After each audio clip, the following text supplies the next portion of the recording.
আল্লাহ পাক আমাদেরকে এই জন্য সৃষ্টি করেন নাই যে একটা মেয়ের জন্য আত্মহত্যা করে ফেলবে নাকি। একটা মোবাইল ফোন একটা মেয়েকে কিনে দিয়েছেন, তার জীবন নষ্ট করে ফেলছেন। যে বাবারা মেয়েদেরকে ফোন কিনে দিয়েছেন, জীবন নষ্ট করে ফেলছেন, এবং তার মাধ্যমে আরো 10টা ছেলেরও জীবন নষ্ট করেছে। আর সত্যি কথা বলছি, এখন আমরা তো ঢাকা শহরে থাকি, মানে এখানে ছেলেদের চেয়ে মেয়েরা বেশি পথ। হ্যাঁ, খুব ভালো লাগে ওদের। কি ভালো লাগে?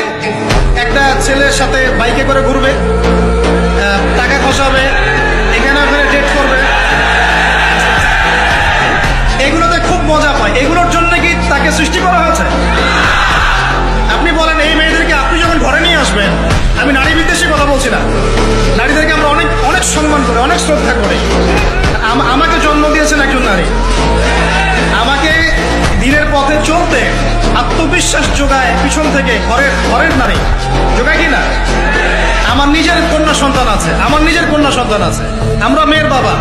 কিন্তু এখন যে টিকটক জেনারেশন মেয়েদেরকে আপনি তৈরি করছেন, ফোন হাতে তুলে দিয়ে ডেটিং করছে, বাইকের পিছনে ছেলের সাথে ঘুরছে, এখানে ওখানে ফ্রি ওপেন সেক্স করছে, কোনোদিন ধর্ষণের শিকার হচ্ছে, এই মেয়েদেরকে ঘরে নিয়ে আসার পরে এদের গর্ভ থেকে কি আপনি ইসমাইলের মতো সন্তান পাবেন?